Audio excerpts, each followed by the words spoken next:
So the next wine that we're going to go through today, we've got the Bin 7, the Winemakers Select series. So this is one of those wines that you only get as a Vine Club member. We make one kind of neat blend, something exciting to try out in each of your packages as they come through. So this Bin 7 is obviously the 7th edition of one of those. This was kind of a fun wine to do.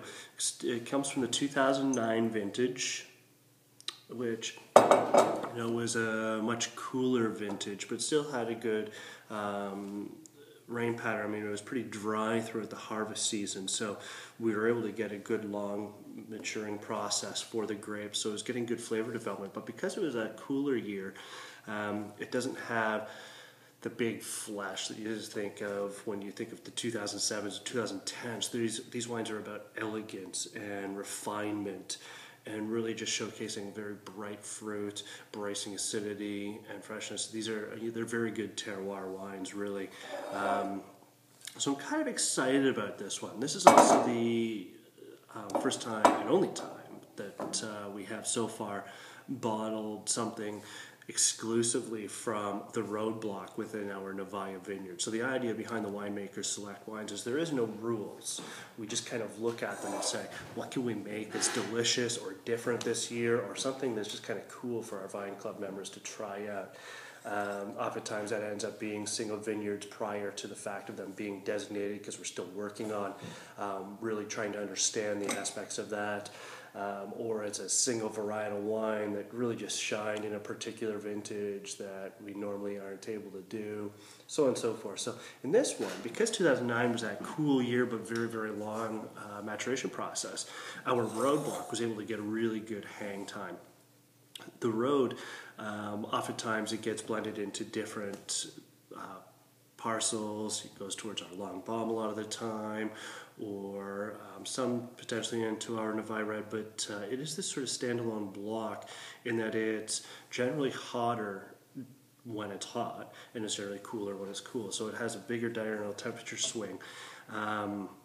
It also tends to be more wet soil, so it can be a little bit more challenging for us, but in 2009 it really kind of came along well, and because we were able to get that extended hang time, we didn't have to worry about any potential green characteristics, and it just showed a far more elegant style of wine than what we normally expected of the roadblock, so we decided to give this a shot.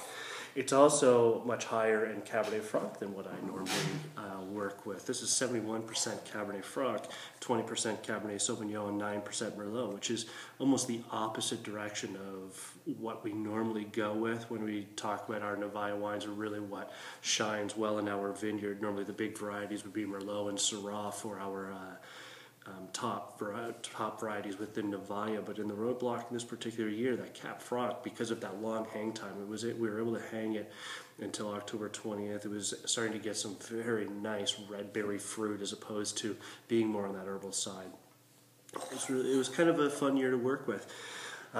With that, because of the cooler year and that leaner structure and more elegant character to the wines, we didn't want to overpower it. So as opposed to a lot of our single vineyard stuff, they all go into 100% new oak for our reds.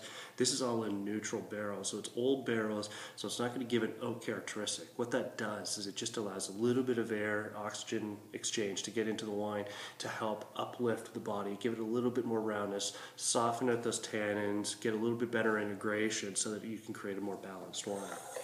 So let's take a little sniff of the stuff here. Yeah, there it is. I mean, I get a lot of violet characteristics. There's loads of kind of sour cherry, there's raspberry. It's just this fruit bomb that comes forth in the nose, which it's exciting to me. It's a wine, much like most of our wines, that it can't be defined as just one particular variety or a normal style. This is a Cabernet Franc that oftentimes I would drink this when I'm looking towards some of the Pinot Noirs or lighter styles of reds that are going to go with poultry dishes and things like that. Or quite frankly, if I'm just sitting around, stereo blast and with some of my friends hanging out. I mean, this is a great wine to sit and sip and really enjoy with just that fruit. It's going to be delicious for everybody, and for the heavy connoisseurs of you out there as well, it's also going to give some of that intrigue because it does have some good complexity to it.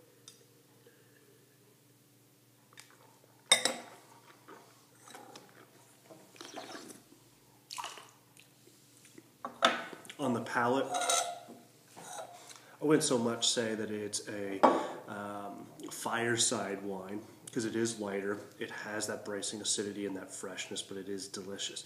I look at this wine, I think, you know, this is a wine that, like wines always have it in the past, more so than they are these days.